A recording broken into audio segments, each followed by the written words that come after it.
Continuous charge distribution. आपने point charge की electric field निकालते हुए सीखा है, इट इज kc/r²। डायपोल की इलेक्ट्रिक फील्ड निकालना सीखा है थ्रू प्रिंसिपल ऑफ सुपरपोजिशन। लेकिन when it comes to these type of charge distribution, जिनको हम बोलते हैं कंटिन्यूअस चार्ज डिस्ट्रीब्यूशन, जिनमें चार्ज बहुत ज्यादा है, हजार चार्जेस है, 2000 3000 इतने ज्यादा चार्जेस है, तो हर एक चार्ज के लिए प्रिंसिपल ऑफ सुपरपोजिशन निकालना, लोग बोलते हैं इससे बढ़िया आप मेरी जान ले लो, प्रिंसिपल ऑफ सुपरपोजिशन मत लगाने के लिए। वेक्टर एडिशन बहुत टफ हो जाता है, उसमें 1000 वेक्टर्स को ऐड करना, 2-3 नहीं होते हमसे तो 1000 को ऐड करेंगे हम, राइट। तो उसका काम कम करने के लिए आया था हमारे सिस्टम में गॉसेस थ्योरम। और गॉसेस थ्योरम किसके साथ, किस फिजिकल क्वांटिटी के साथ डील करता है, तो उसको हम बोलते हैं electric flux. Gauss's theorem deals with electric flux. और इलेक्ट्रिक फ्लक्स पढ़ने के लिए हमें एक और कॉन्सेप्ट आना चाहिए जिसको हम बोलते हैं एरिया वेक्टर। किसी भी सरफेस का एरिया वेक्टर, लास्ट टाइम हमने ये डिस्कशन में तो नहीं लिया था ना? ऑलराइट, तो किसी भी सरफेस का एरिया वेक्टर अगर अपने को बताना हो तो उसका मैग्नीट्यूड, जो सरफेस एरिया होगा वो उस एरिया वेक्टर का मैग्नीट्यूड बन जाएगा। और डायरेक्शन के लिए हम बोलेंगे it is normally outwards. For example let's say ये फोन मैंने ले रखा है, ठीक है, ये फोन पे इसका एरिया वेक्टर, इस सरफेस का एरिया वेक्टर मुझे फाइंड करना है, तो इस सरफेस का एरिया वेक्टर का मैग्नीट्यूड तो लेंथ इनटू ब्रेड्थ करके मिल जाएगा, और डायरेक्शन जो है वो मुझे मिलेगी नॉर्मली आउटवर्ड्स, राइट। सिमिलरली अगर ये पार्ट का निकालना हो तो क्या करेंगे, डायरेक्शन मैग्नीट्यूड तो सिमिलरली वैसे ही लेंथ इनटू ब्रेड्थ करके ये जो क्रॉस सेक्शन है उसका, और length direction would be normally outwards. ये हमारा कन्वेंशन सेट किया है, राइट। एक्चुअली क्या होता है कि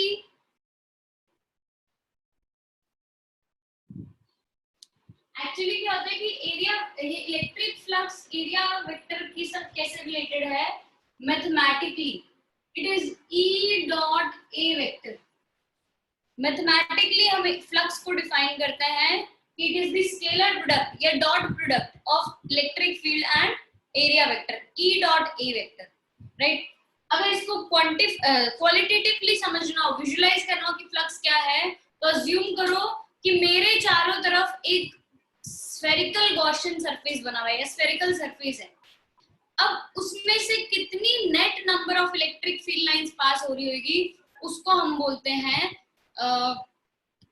electric flux. The measure of electric field lines through a given surface is known as electric flux. Right? Is that clear? कोई confusion इसमें? समृद्धि, आपके शायद नेटवर्क इश्यूज है, बाकी सबको भी मेरी आवाज कट के सुनाई दे रही है क्या? Ma'am, it's okay right? कुछ इंटरनेट इश्यूज है समृद्धि आपके वहां पे। फिर हम आते हैं गॉसेस थ्योरम में। गॉसेस थ्योरम डील करता है कि the surface integral of electric field and area vector, the surface integral of electric field and area vector is equal to 1 by epsilon naught times the net charge enclosed within the surface. 1 by epsilon naught times the net charge enclosed within the Gaussian surface. अब this E dot ds is nothing but electric flux. E dot ds is nothing but electric flux, right? तो इसीलिए मैंने आपको बताया। अभी Gauss's theorem करता क्या है, सिंस आपने वीडियोस नहीं देखे, मैं थोड़ा सा आपको इसका ब्रीफिंग दे देती हूँ। गॉसेस थ्योरम इसलिए यूज कर रहे हैं क्योंकि प्रिंसिपल ऑफ सुपरपोजिशन ना लगाना पड़े, और जो चीज प्रिंसिपल ऑफ सुपरपोजिशन से 10 स्टेप में होती है उसको गॉसेस थ्योरम 3 स्टेप में सॉल्व कर देता है। This is the significance of Gauss's theorem. करता कैसे है, by using the concept of symmetry. So Gauss's theorem uses the concept of symmetry to find electric field at a given point due to continuous charge distribution, जिसमें principle of superposition को 10 step करने में, right? अगर इसको आपको देखना भी है तो अगर आपके पास नोट्स हैंडी है तो आप चेक करो, एग्जाम्पल 38 लास्ट में मिलेगा, 1.6 खत्म होने के बाद आएगा एग्जाम्पल 38 है या 43 है, देखना। पहले मुझे बताओ 38 कौन सा है, कोई एक जना। Obtain the formula for electric field. Due to Long thin uniform wire. हाँ वही that example only, perfect. Example 38 में आपको देखोगे तो कितने इंटीग्रेशन के स्टेप्स आप चेक कर लो, how many integration steps are there. और इंटीग्रेशन भी ऐसा नहीं कि simple sine theta cos theta level, no, बहुत टफ इंटीग्रेशन भी है उसमें, right. That is principle of superposition. लेकिन ऑन द सेम हैंड हम गॉसेस थ्योरम लगा के यही वाला जो डेरिवेशन है उसको 3 स्टेप में सॉल्व कर देते हैं without doing any kind of tedious integration. ये जहां पे इंटीग्रेशन आपको प्रिंसिपल ऑफ सुपरपोजिशन में जैसा दे रखा है वैसा इंटीग्रेशन कीजिए। लेकिन ये सारा हम 6th सेशन में करते हैं, 1.6 में।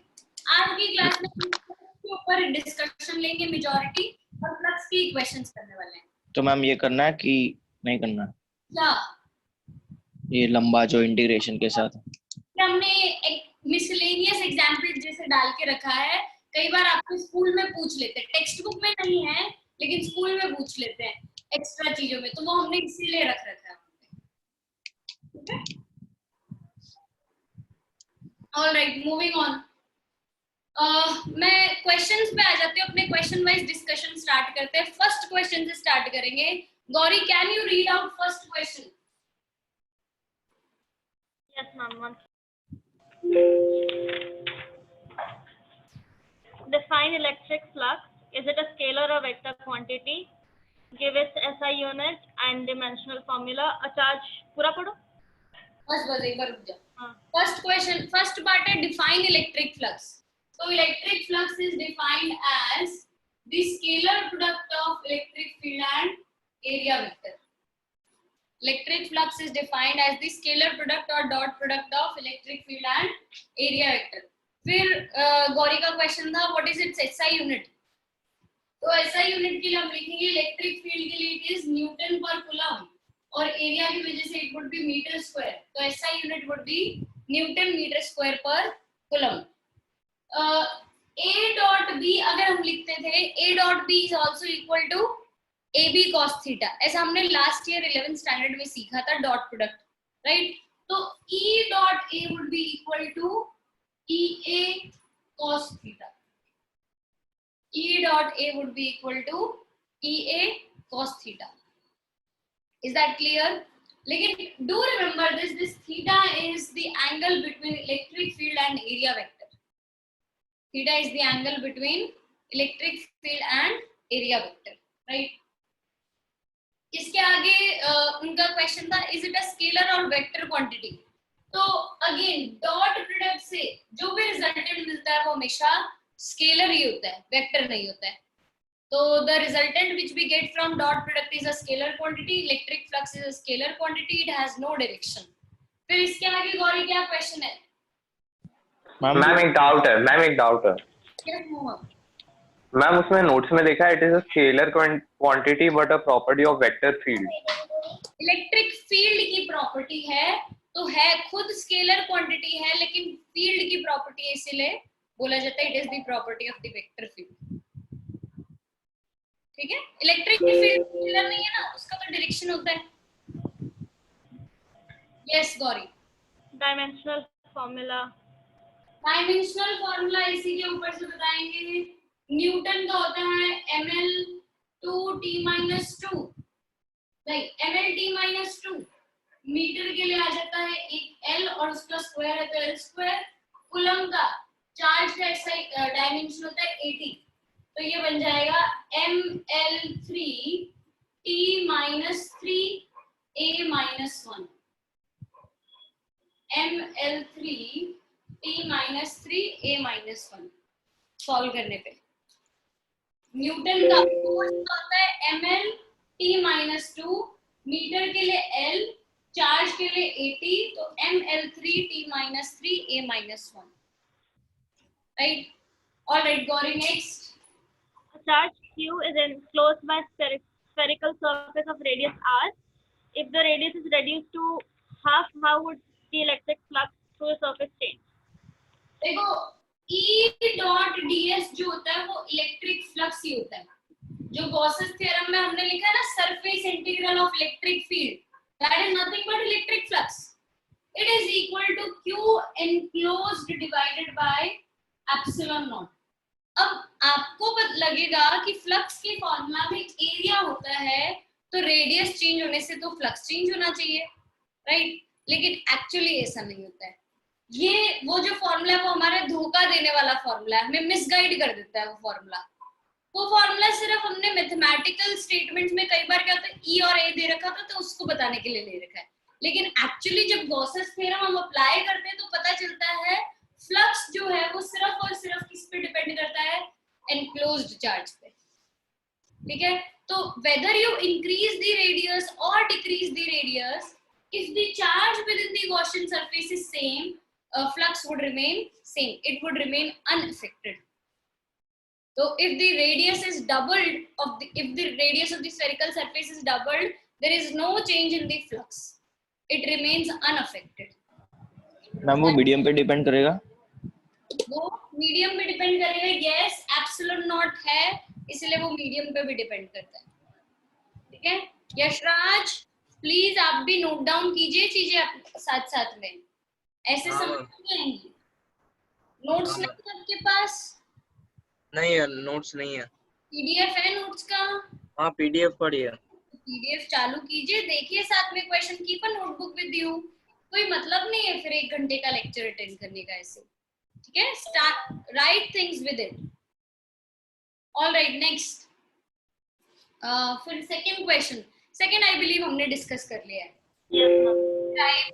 Derive the expression for torque वही है. हाँ, हमने लास्ट टाइम डिस्कस कर लिया था. सेकंड थर्ड दोनों हो चुके हैं आई बिलीव. चेक कर लो सेकंड थर्ड क्वेश्चन, किसी को डाउट हो तो पूछो, नहीं तो हम आगे बढ़ते हैं. क्लियर है? ऑल राइट, अंश you please read the fourth question. Two charges of magnitude minus 3q and plus 2q are located at points a, 0 and 4a, 0 respectively. What is electric flux due to these charges through a sphere of radius 5a with its center at the origin?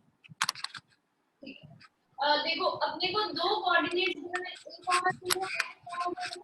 Mic unmute कर लीजिए please, mic mute कर लीजिए.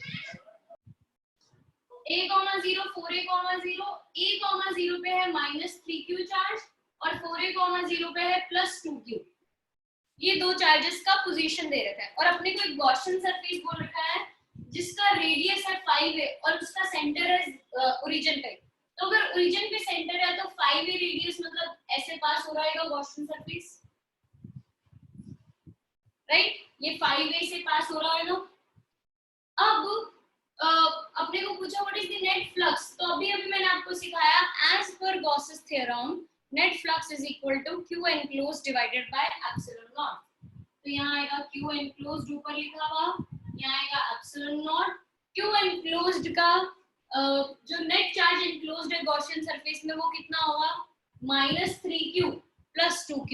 That would come out to be -q. -3q + 2q would be -q. तो flux का value आ जाएगा -q divided by epsilon naught. phi is equal to -q divided by epsilon naught.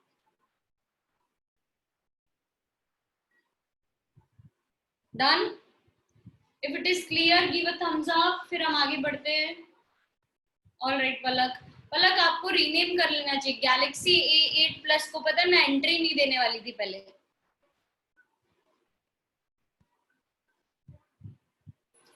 All right, moving on.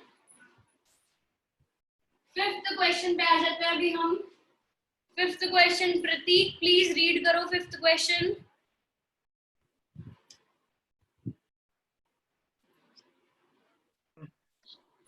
What is the electric flux through a cube of side 1 centimeter which encloses an electric dipole?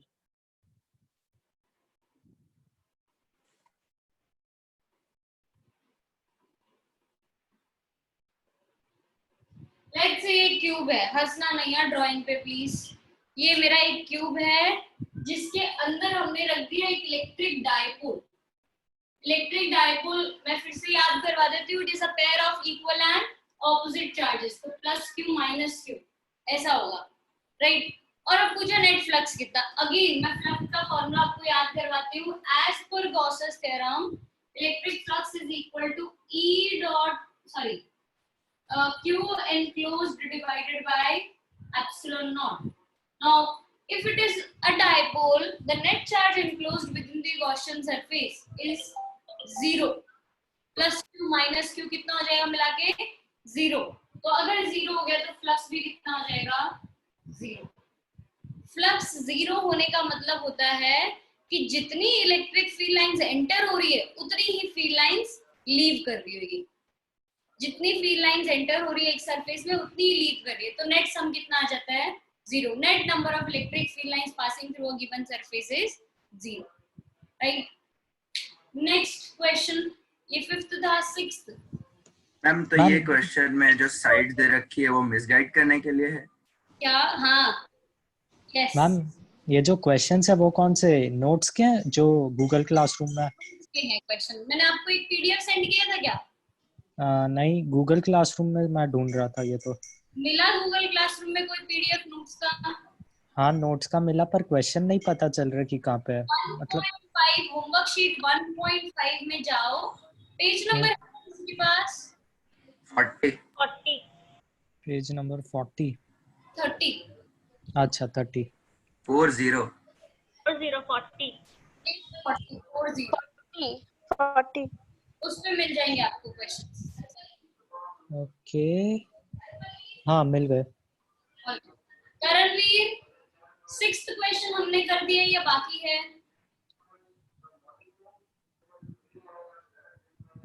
Ma'am कर दिया है।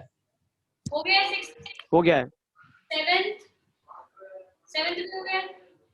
7th भी हाँ ma'am. Yes ma'am पिछले class में हो गया। हो गया 7th भी हो गया, 11th भी हो गया, 8th भी हो गया, 8th बाकी है। 8th नहीं हुआ।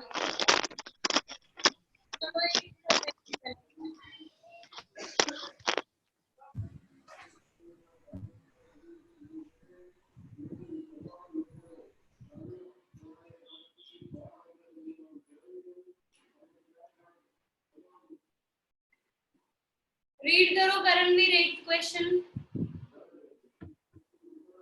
A point charge causes an electric flux of -1 × 10⁻³ Newton meter square per coulomb to pass through a spherical Gaussian surface of 10 cm radius centered on the charge.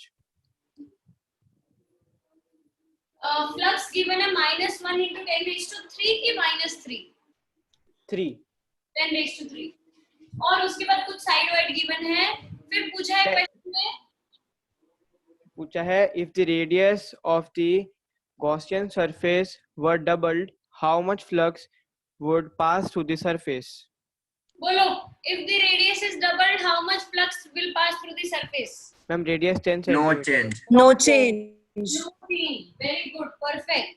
No change क्योंकि अभी मैंने आपको बताया if the radius of the Gaussian surface gets doubled and the charge within the Gaussian surface remains the same, the flux would remain same. It would still be -1 × 10⁻³ Newton meter square per coulomb. धीमही it is your internet issues. बाकी सबको कोई problem नहीं आ रहा है मेरा video और audio सुनने में? है कोई वीडियो मेरा अटका हुआ लग रहा है आप लोगों को कि मूवी मैम मेरा भी अटका हुआ दिख रहा है। एक्चुअली मेरा नेट में प्रॉब्लम है।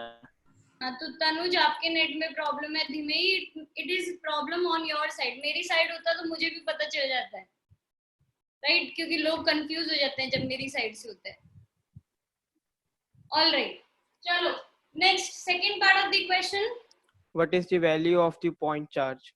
What is the value of the point charge? Again, as per Gauss's theorem, we would say,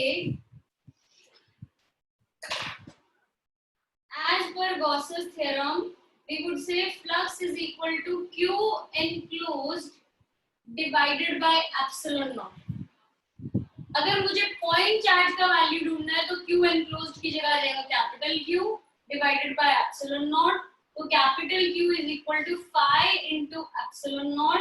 5 का वैल्यू है -1 into 10⁻³ और एप्सिलॉन नॉट का आई अज्यूम कि आप लोगों को याद नहीं होगा, मैं याद 8.85 into 10⁻12। वाह, जो भी बच्चे थे थैंक यू वेरी मच, आपने you made me feel proud today. By the way बाकी किसी बैच में ऐसा नहीं था। 8.85 into 10⁻12 इसको सॉल्व करके जो भी आंसर आएगा आपका कूलम में आ जाएगा। And the point charge is negative, that is for sure.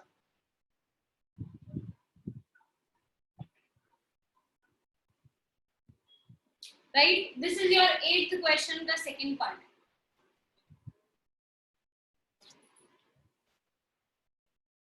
Ninth question हुआ है कि बाकी है?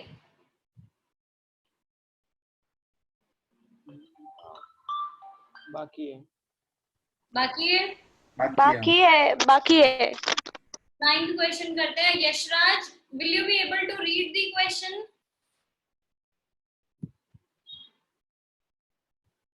Yes. Please read ninth question.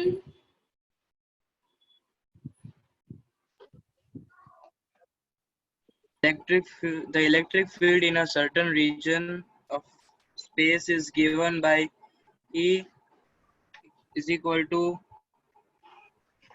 I plus 2J0 plus 3K and C. Calculate the electric flux over. The area given by S is equal to 3I plus 4J and meter square.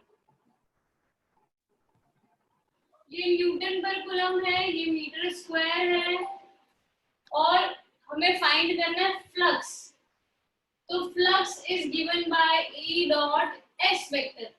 E dot A vector या E dot S vector.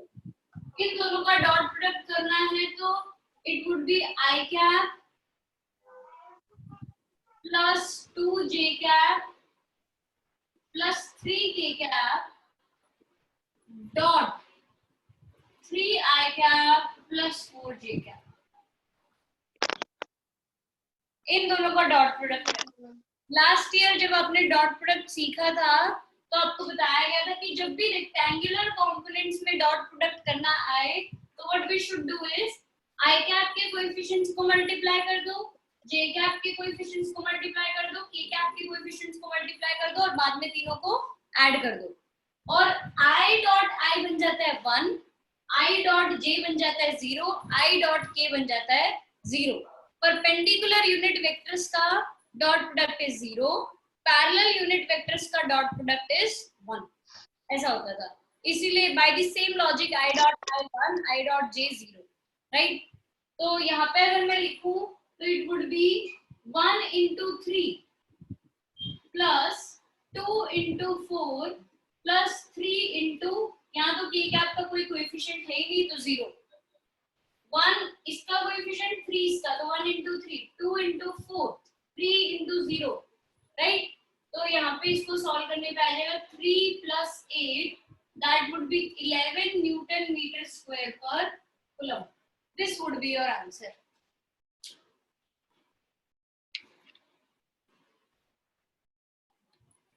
Flux is equal to 11 Newton meter square per coulomb.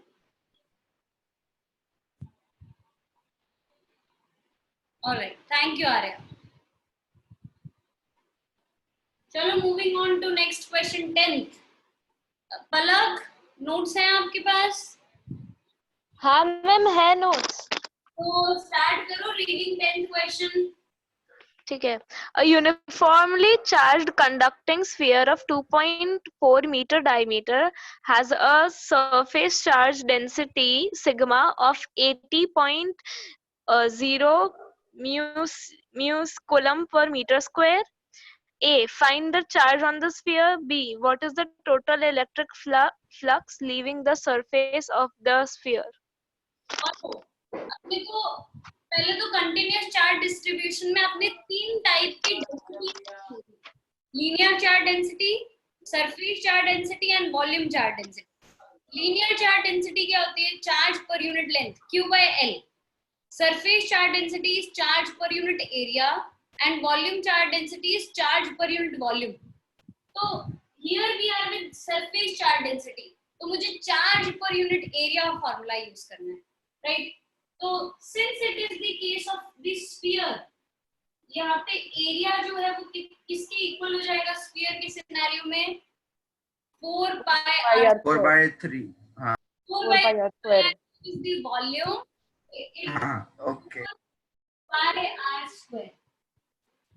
और radius मुझे given नहीं है, लेकिन I can find कि अगर diameter 2.4 metre है तो radius would be 1.2 metre. 1.2।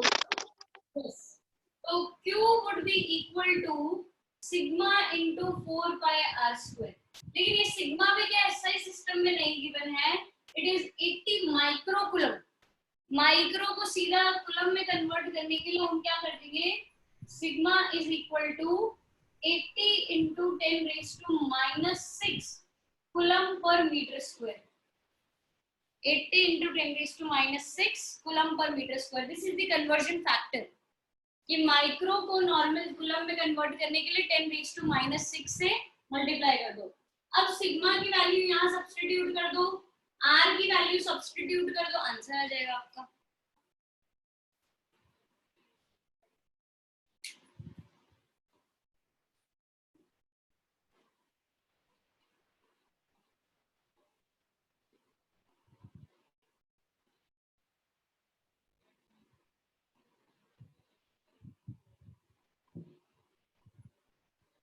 Done. इसके बाद सेकंड पार्ट भी है क्वेश्चन में कि what is the flux of the leaving the surface. तो फ्लक्स फाइंड करने के लिए हम बोलेंगे कि मुझे अगर चार्ज यहाँ से मिल जाए तो as per Gauss's theorem flux is equal to Q divided by epsilon naught. Flux is equal to Q divided by epsilon naught. Let's say यहाँ से आपको आंसर मिल जाता है x, तो यहाँ आ जाएगा x divided by 8.85 into 10 raised to -12। x divided by 8.85 into 10 raised to -12। Done? This was your 10th question। 11th हो चुका है हमारा, ऐसा मुझे पहले किसी ने बताया था। Yes ma'am. 12th question फिर आर्या रीड करो 12th question then। In figure 448, calculate the total flux of electrostatic field through sphere S1 and S2. Wire AB shown here has a linear charge density lambda given by lambda equals to kx, where x is the distance measured along the wire from the end A. Note down हो गया सबका ये? Yes हाँ ma'am एक बार figure थोड़ा वापस बना दो कि यहाँ पे थोड़ा ब्लर, मतलब टेक्स्ट बुक में थोड़ा ब्लरी है। ड्रॉ द फिगर, इसीलिए मैं पूछ रही हूँ। नोट डाउन हो गया तो मैं क्लियर कर दूँ। ऑलराइट, चलो बाकी का थम्स अप नहीं आया तो आई बिलीव हो चुका है। निष्ठा एंड कृषिता, यस कृषिता का भी थम्स अप आ गया। करण, आयुष, नहीं करण खट्टर नहीं देगा, करण खट्टर मीटिंग में भी है कि नहीं है? अरे अरे आया थम्स अप आ गया उनका भी। आना था मैम पहला। चलो नेक्स्ट। अब फिगर क्या गिवन है पहले तो मैं आपको वो एक्सप्लेन कर देती हूँ कि ये एक सरफेस है S1 जिसके अंदर चार्ज प्लेस्ड है Q। फिर दूसरी सरफेस है S2 जिसके अंदर ये सरफेस तो है S1, इसके साथ साथ एक वायर और प्रेजेंट है। अब ये वायर की खास बात क्या है, ये वायर लीनियरली चार्ज है, इस पे चार्ज तो प्रेजेंट है वो ठीक है, लेकिन ये लीनियरली चार्ज, इसकी लीनियर चार्ज डेंसिटी भी जो है वो कांस्टेंट नहीं है, इट वेरीज विद डिस्टेंस। मतलब इसका चार्ज जो है वो यूनिफॉर्म नहीं है, पहले कुछ है फिर कुछ ज्यादा है फिर कुछ ज्यादा है फिर कुछ ज्यादा है, फिर एंड में आता है तो बहुत ज्यादा हो जाता है।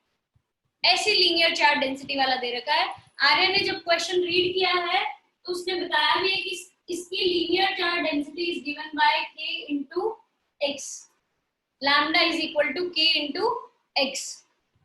This is how we get linear charge density. और linear charge density का फॉर्मूला है dq by dx, charge per unit length, dq by dx, which is equal to kx. Linear charge density is dq by dx. मैंने ये dq dx क्यों लिखा? क्योंकि since it is a varying density, तो मैं पूरी wire का एक साथ तो नहीं दे सकती.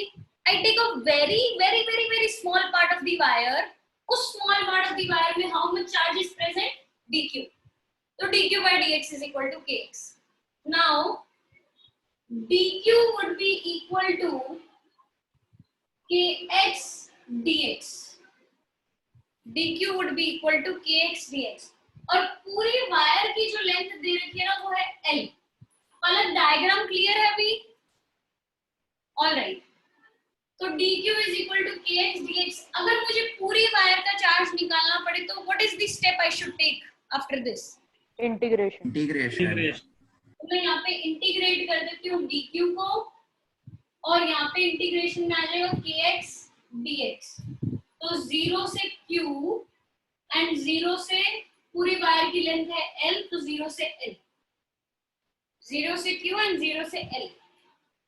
dq का dx का इंटीग्रेशन x होता है, dy का इंटीग्रेशन y, dz का z, तो dq का इंटीग्रेशन हो जाएगा q. राइट. तो यहाँ पे इंटीग्रेशन के बाद आ जाएगा q और q में भी लग जाएगी लिमिट्स 0 से q which is equal to k integration के बाहर x dx का इंटीग्रेशन करना है. x square by 2. Yes, it is x square by 2.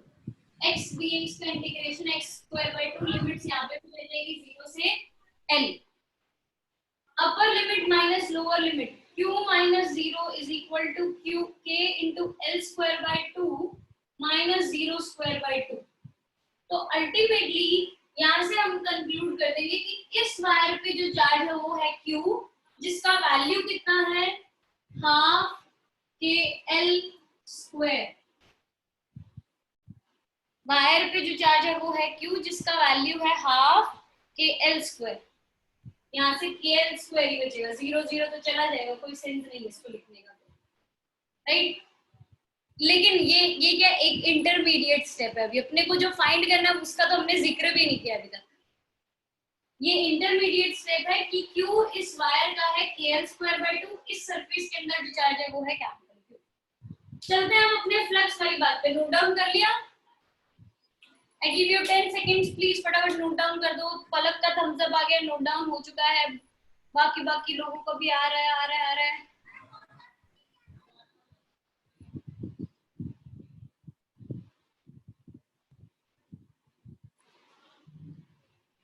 अभी तो 20 मिनट बाकी है आयुष.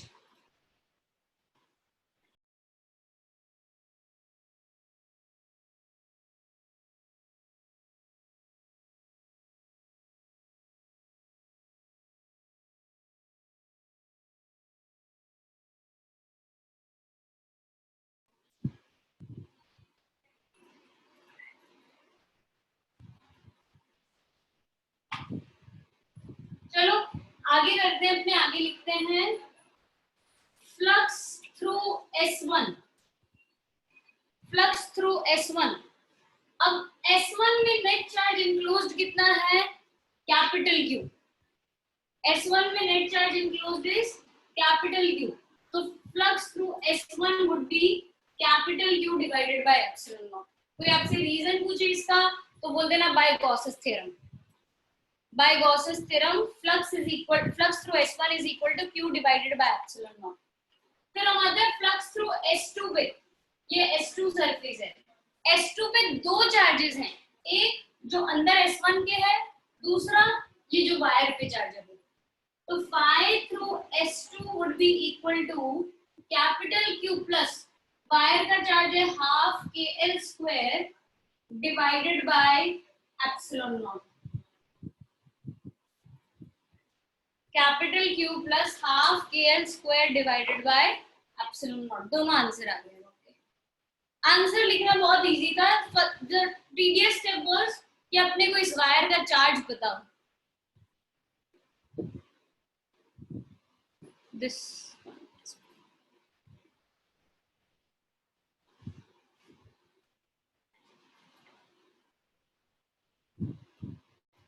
All right, clear? कोई डाउट इसमें? ठीक है, मूविंग ऑन. ये 12th की आ रहे हैं हमने कि कौन सा क्वेश्चन था ये? 12th? Yes ma'am. 13th? अच्छा, 14th क्वेश्चन मैंने लास्ट टाइम डिस्कस कर लिया था, राइट, आप लोगों के साथ?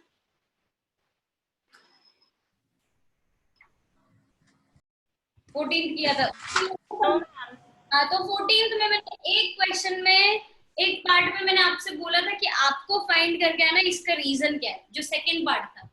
मोहक बोल रहे मैम ने, वो मोहक ने मीम भी तो डाला अभी मेरे ऊपर कि लीना मैम की तो यही आदत है कि इससे भी पूछूंगी, उससे भी पूछूंगी, उससे भी पूछूंगी. तो ये सवाल तो मोहक से जाएगा. Mohak, you have to tell me कि ये इलेक्ट्रिक फील्ड 14th के सेकंड पार्ट में इलेक्ट्रिक फील्ड 0 क्यों हुआ? 14th करेंगे, फिर 15th करेंगे, फिर 13th क्वेश्चन करेंगे अपने लास्ट. लोग देखने के लिए आ गए मोहक तेरे को.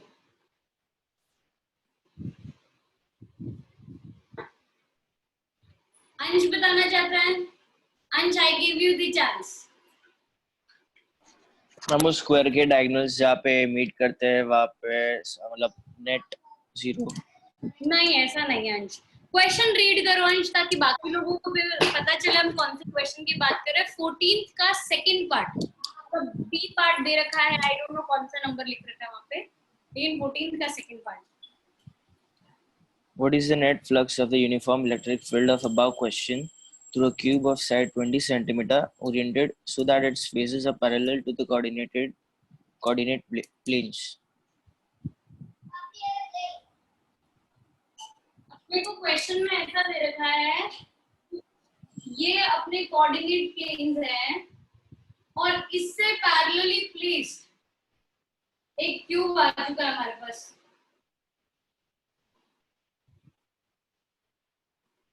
माय गॉड, पहली बार मैंने ऐसा क्यूब बनाया, लेकिन ठीक है. ये क्यूब हमारे पास आ चुका है और हमारी electric field is always along x axis, जिसका वैल्यू भी 3 into 10 raised to कुछ 3 था, 10 raised to 3 न्यूटन पर कूलम दे रखा है. It is always along I cap, it is always along x axis. तो पूछा था ये 0 क्यों हुआ? मेरा क्वेश्चन ये था, आंसर आपको गिवन है 0, लेकिन 0 कैसे हुआ फ्लक्स? तो उसको विजुअलाइज करने के लिए देखो, ये वाला जो फेस है इसका एरिया वेक्टर कहाँ जा रहा होगा? वाई एक्सिस के अलोंग. इलेक्ट्रिक फील्ड और एरिया वेक्टर में एंगल हो जाएगा 90 डिग्री. फ्लक्स का फॉर्मूला होता है E डॉट A. फ्लक्स का formula is E dot A. Discussion तो हुआ है ना आप लोगों के साथ कि नहीं हुआ? नहीं हुआ था मैम, नहीं हुआ. बोला नहीं हुआ मैम, नहीं हुआ था. My God. ठीक है, चलो फिर क्वेश्चन शुरू से रीड करते हैं. कितनी देर पहले बोल रहे थे. And Ayush, by the way मेरा मार्कर वापस जिंदा हो गया है. ऑलराइट, तो 14th का फर्स्ट पार्ट से रीड करना स्टार्ट करते हैं. मोहक, please read the question. Consider a uniform electric field E equal to 3 into 10 to the power 3 I Newton per coulomb.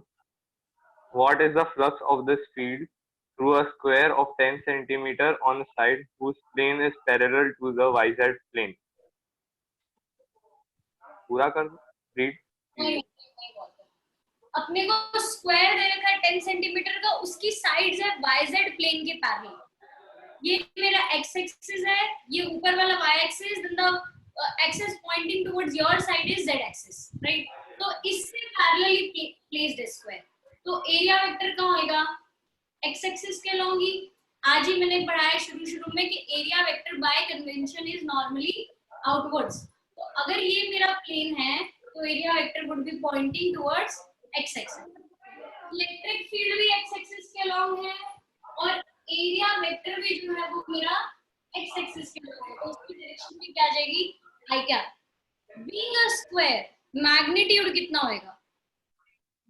Side का स्क्वायर. स्क्वायर का मैग्नीट्यूड एरिया निकालना तो साइड स्क्वायर हो जाता है. साइड है 10 centimetre which implies it is 0.1 metre. तो 0.1 into 0.1 I cap metre square हो जाएगा area vector. Flux is given by E dot A vector. Flux is given by E dot A. तो ये होगा 3 into 10 raised to 3 I cap dot 0.01 I cap. इन दोनों co dot product कर दो. I dot I1 into 10 raised to 3 into 0.01 बन जाएगा 30 Newton metre square per coulomb. First part है.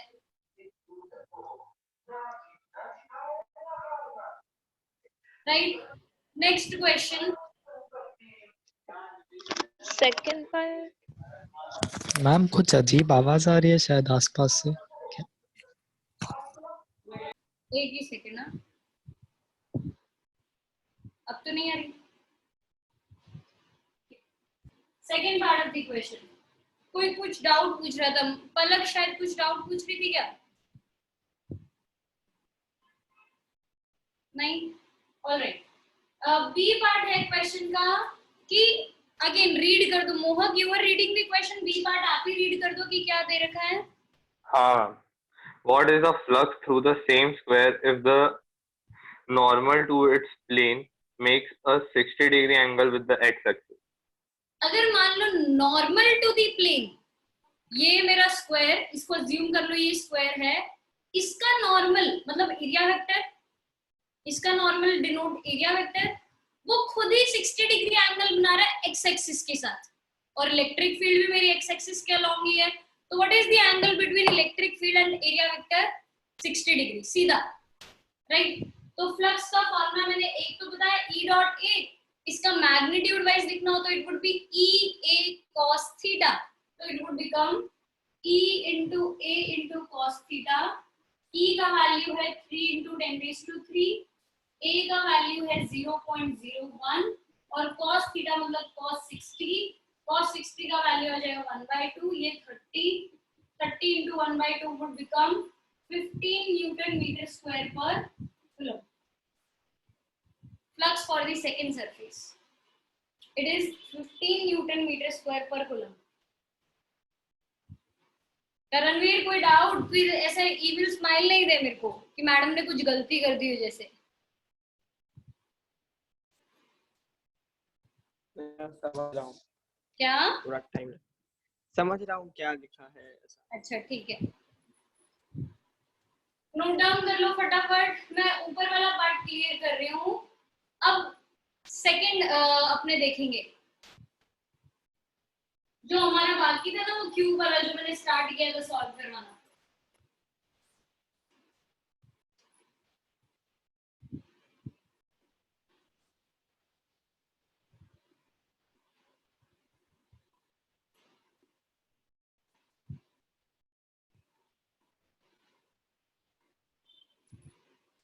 Cube है मान लेना. This is a cube.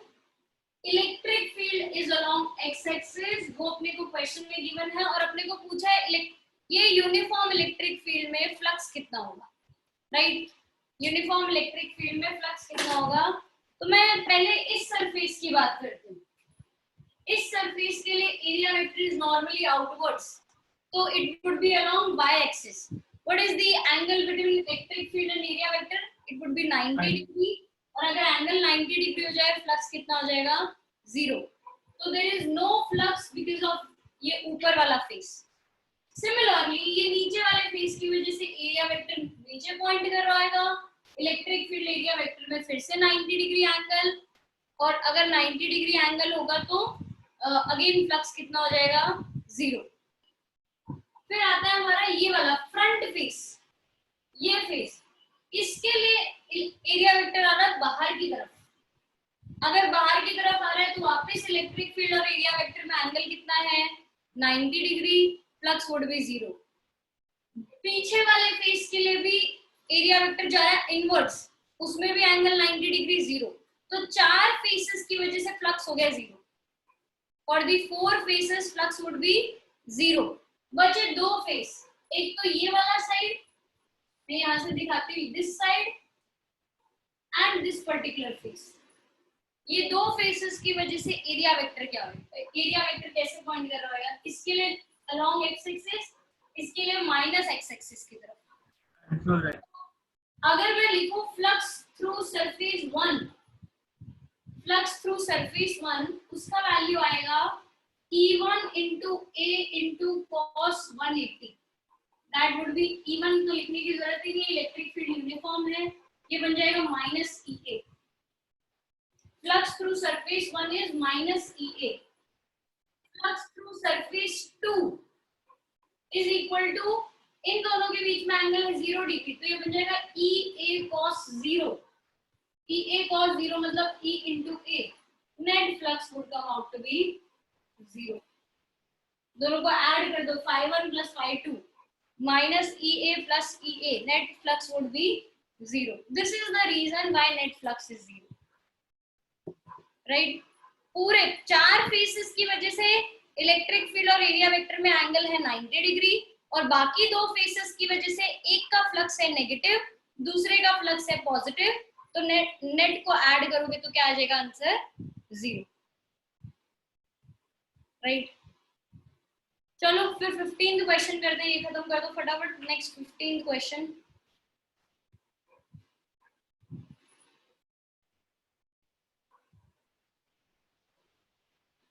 यक्ष, रीड 15th क्वेश्चन. मैम बहुत बड़ा है. तो रीड तो करना पड़ेगा तब. ठीक है. Two small identical electrical dipoles AB and CD, each of dipole moment P are kept at angle of 120 degree. What is the resultant dipole moment of this combination? If this system is subjected to electric field directed along plus x direction, what will be the magnitude and direction of the torque acting on this? एक dipole आपको ऐसे दे रखा है, शायद I don't know इसका नाम क्या, AB है कि CD है, लेकिन इसका एक चार्ज है नेगेटिव यहाँ पे और ये चार्ज है पॉजिटिव.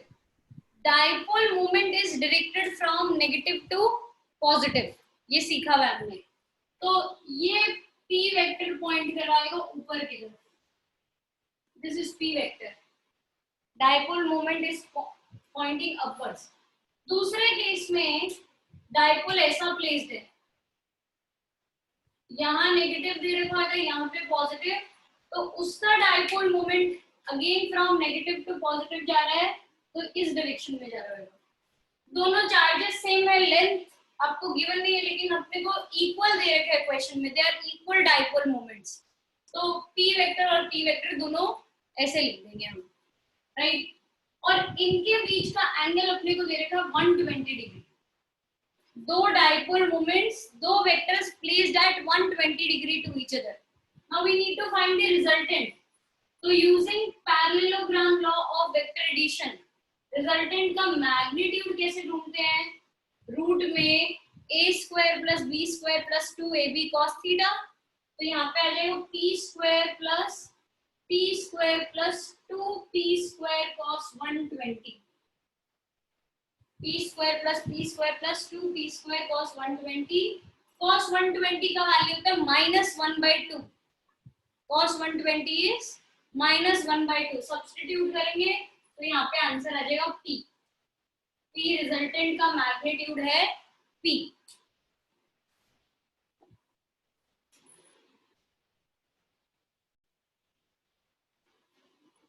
अच्छा, दो वेक्टर्स जब इक्वल मैग्नीट्यूड के होते हैं, रिजल्टेंट फाइंड करते हैं, तो हमने इसी चैप्टर में शुरू में सीखा था कि दो इक्वल मैग्नीट्यूड वाले वेक्टर्स का रिजल्टेंट उनके बाइसेक्टिंग एंगल पे लाई करेगा. राइट? तो अगर 120 डिग्री पे है तो 60 डिग्री पे लाई कर रहा होगा, इधर से भी और इधर से भी. और y एक्सिस से कोई 60 डिग्री पे है तो x एक्सिस से कितना एंगल पे हो जाएगा? 30 डिग्री पे. तो P resultant with direction अगर लिखूं तो it is P making an angle of 30 degree with respect to positive x-axis. 30 degree with respect to positive x axis. फिर अपने को क्वेश्चन में एक और चीज गिवन है कि एक इलेक्ट्रिक फील्ड है जो एक्स एक्सिस के अलोंग है। Electric field is given along x axis. तो अपने को बताओ इस डायपोल पे नेट टॉर्क कितना लग रहा होगा। तो टॉर्क का हमने फॉर्मूला सीखा है P E sin theta. P resultant का मैग्नीट्यूड भी है P, तो यहाँ पे तो ये P ही रहेगा। E का मैग्नीट्यूड है E। What is the angle between P resultant and E? It is 30 degree. 30 degree. तो यहाँ पे आ जाएगा sin 30। sin 30 का वैल्यू होता है 1/2, तो ये आंसर टॉर्क का आ जाएगा PE/2। Tau is given as PE/2। और अगर मुझे इसका डायरेक्शन निकालना हो तो torque vector is written as P cross E। तो आपको मैं अगेन 11th स्टैंडर्ड पे ले चलती हूँ। क्रॉस प्रोडक्ट में अपने को जब क्रॉस प्रोडक्ट निकालना होता था तो हम क्या बोलते थे कि right hand thumb rule use करो। कीप योर राइट हैंड की fingers in the direction of first vector, curl it towards second, thumb will point in the direction of resultant vector। तो since it is pointing inwards, यहाँ पे direction आ जाएगा minus k cap. tau vector is equal to PE/2 minus k cap. Ma'am, can you repeat? Yes. Torque vector is equal to P cross E होता है। तो cross product में हम direction कैसे फाइंड करते थे? By right hand thumb rule. Keep your right hand की fingers in the direction of first vector that is P resultant, curl it towards second, E की तरफ कर्ल करो, थंब जहां पॉइंट कर रहा होगा वो टॉर्क वेक्टर का डायरेक्शन होगा। तो P क्रॉस E में थंब इज पॉइंटिंग इनवर्ड्स। आपके लिए it would be pointing into the plane of the book, right? Plane of the notes, plane of the book, whatever it is. तो वहां पे since it is pointing inwards direction आ जाएगा minus k cap, minus z axis. तो PE/2 minus k cap. कोई इसका reason पूछे तो बोल देना by right hand thumb rule, by right hand thumb rule, उसकी वजह से ऐसा हुआ है। ठीक है, एक क्वेश्चन आपका इस सेशन का बाकी रह जाता है, बाकी सब खत्म हो गया है। कोई इसमें डाउट हो तो पूछ लो, अदरवाइज हमारा ये सेशन भी खत्म है ऑलमोस्ट। Any doubts?